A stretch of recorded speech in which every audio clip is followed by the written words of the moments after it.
সামগ্ৰীৰ ৰঙাগুড়া চাহ বাগিচাত উত্তপ্ত পৰিস্থিতি।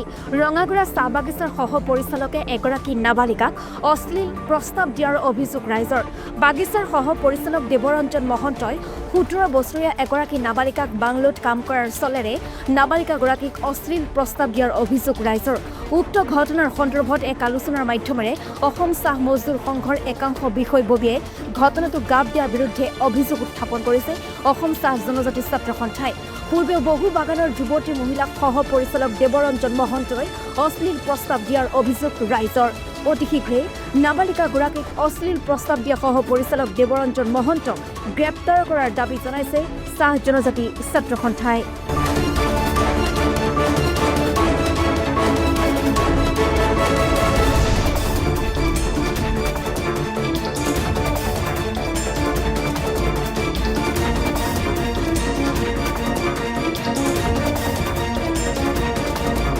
বাগিচা হয় এইখন ৰঙাগড়া চাহ বাগিচা হয়। ইয়াত দেখিবলৈ পাইছে এটা অভিযোগ উত্থাপন হৈছে এগৰাকী শ্ৰমিকক ইয়াৰ যিগৰাকী পৰিচালক আছে পৰিচালকে অশ্লীল প্ৰস্তাৱ দিছে বুলি ইতিমধ্যে চৰ্চা চলিছে। কিমান সঁচা কিমান হয় সেইটো সম্পূৰ্ণ সত্য কথা। আমি এই সহকাৰী পৰিচালক মহোদয়ৰ পূৰ্বতেও বহু কথা তেনেকৈ অশ্লীল আমাৰ চাহ শ্ৰমিকৰ ওপৰত মহিলাবিলাকৰ ওপৰত অশ্লীলতাৰ যি কুদৃষ্টি যি বেয়া দৃষ্টি সেই বেয়া দৃষ্টিবিলাক আমি পৰিলক্ষিত হোৱাৰ কথা আমি গম পাইছিলোঁ। আৰু বৰ্তমানেও এই আমাৰ ৰঙাগড়া চাহ বাগিচাৰ পৰিচালক মহন্ত ডাঙৰীয়াই যি মহিলাৰ ওপৰত কুদৃষ্টি অশ্লীলতাৰ যি বেয়া প্ৰভাৱ পেলাইছে সেইবিলাক আমি তীব্ৰ গৰিহণা দিছোঁ। আমি অসম চাহ জনজাতি ছাত্ৰ সন্থাই এই মেনেজাৰৰ ওপৰত বিহিত আৰু কঠোৰতকৈও কঠোৰ শাস্তি প্ৰদান কৰিব লাগে বুলি পেলাই আমি নগাঁও জিলাৰ প্ৰশাসন আৰু কলিয়াবৰ সমজিল্লা প্ৰশাসনৰ ওচৰত আমি দাবী জনাম। আৰু এই বিষয়টোৰ ওপৰত ACMS অসম চাহ মজদুৰ সংঘই যি এই কাৰ্যসূচী ল'লে, কাৰ্যসূচী মানে এনেধৰণৰ যে ইয়াক বোলে আমাৰ ৰঙাগড়া চাহ বাগিচাৰ পৰা ট্ৰান্সফাৰ কৰি অন্য এক বাগিচাত প্ৰেৰণ কৰিব।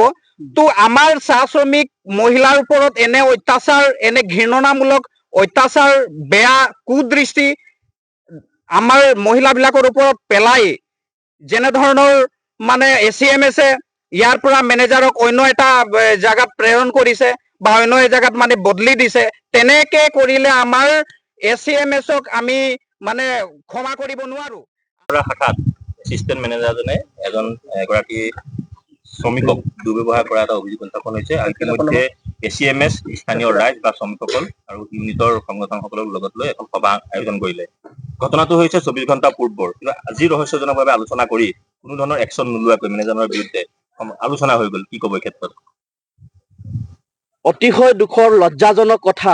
আমি বাগানৰ মেনেজাৰ যিজন আছে, আমি মুখ্য যিজন বাগান পৰিচালনা কৰে, সেই বাগান পৰিচালনা কৰা মেনেজাৰ বা পৰিচালকজনক আমি বাগানৰ আমি মুখ্য গাৰ্জেন হিচাপে তেখেতক আমি গণ্য কৰোঁ। তেখেতৰ এনে ব্যৱহাৰত আমি অসম চাহ ছাত্ৰ সন্থাই দুখ প্ৰকাশ কৰিছোঁ আৰু নগাঁও জিলা প্ৰশাসনক দাবী জনাইছোঁ অতি শীঘ্ৰেই 8 ঘণ্টাৰ ভিতৰত যদি এই মেনেজাৰক এৰেষ্ট নকৰে তেন্তে আমি অসম চাহ ছাত্ৰ সন্থাই ইয়াৰ বিৰুদ্ধে আমি আন্দোলন কৰিবৰ কাৰণে বাধ্য থাকিম। এই যি মেনেজাৰবিলাকৰ অসভ্যালী অশ্লীলতা আমি কেতিয়াও সহ্য নকৰোঁ। শ্ৰমিক মা ভণ্টিসকলক সদায় সন্মান চকুৰে চাব লাগিব, সন্মান দিব লাগিব, সিহঁতৰ অধিকাৰ দিব লাগিব। এই যি ষ্টাফ কোৱাৰ্টাৰত মেনেজাৰৰ কোৱাৰ্টাৰত এই ছোৱালী মানুহ মাইকী মানুহক কামত নিয়োজিত কৰাক আমি বিৰোধ কৰিছোঁ।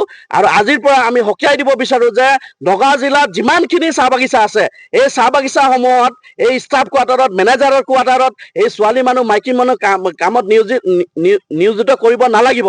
অন্যথা ইয়াৰ ওপৰত এটা ডাঙৰ আন্দোলন হ'ব, যাৰ সম্পূৰ্ণ দায়িত্ব এই নগাঁও জিলাৰ LC ল'ব লাগিব, কলিয়াবৰৰ লেবাৰ ইনস্পেক্টৰে ল'ব লাগিব আৰু নগাঁও জিলাৰ DC মহোদয়ে ল'ব লাগিব। মেনেজাৰজনৰ নামটো কি আছিলে? এই মহন্ত বোলা এজন হেৰি তেখেতৰ টাইটেলৰ মানুহ আছিলে। তেখেতে দেখিবলৈ পোৱা গৈছে যে ঘটনাটো ইতিমধ্যে সকলোৱে গম পাইছে, কিন্তু তাৰ মাজত একাংশ এনেকুৱা লোক আছে সেই ঘটনাটো গাপ দিয়াৰ চেষ্টা কৰিছে। কোনে গাপ দিয়াৰ চেষ্টা কৰিছে বাৰু গম পাইছে নেকি? এই ক্ষেত্ৰত ওতঃপ্ৰোতভাৱে SCMSৰ মানুহ জড়িত হৈ আছে আৰু জনামতে 24 ঘণ্টা হৈ গ'ল। 24 ঘণ্টাৰ পিছতো 24 ঘণ্টাৰ পিছতহে এতিয়া বাই ফোনত গম পোৱা গৈছে যে তেখেতক বোলে ইয়াৰ পৰা যাবলৈ দিয়া হৈছে। আমি সেইটো বিচৰা নাই। আমি তেখেতে আমাৰ মা ভণ্টিক অশ্লীল ব্যৱহাৰ কৰিছে, তেখেতক আইনী ব্যৱস্থা ল'বই লাগিব। আমাৰ মা ভণ্টিৰ কি সন্মান নাই নেকি? এই চাহ শ্ৰমিকসকলৰ সন্মান নাই নেকি? আমি এনে এই অশ্লীলতাক আমি ধিক্কাৰ জনাইছো। নগাঁও জিলা প্ৰশাসনক আমি দাবী জনাইছো অতি শীঘ্ৰে তাক আইনৰ আওতালৈ আনিব লাগিব আৰু উপযুক্ত শাস্তি দিবই লাগিব। আইনী ব্যৱস্থা কিয় নল'লে?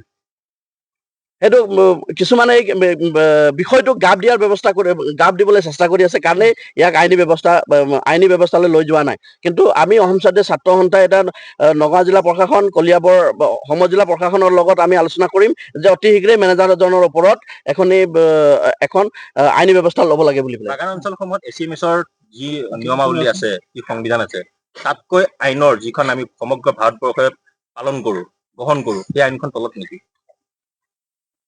চাওক, SCMS হ'ল এই চাহ মজদুৰসকলৰ শোষিত পীড়িত এই চাহ মজদুৰসকলৰ মানে ন্যায় দিওঁতা।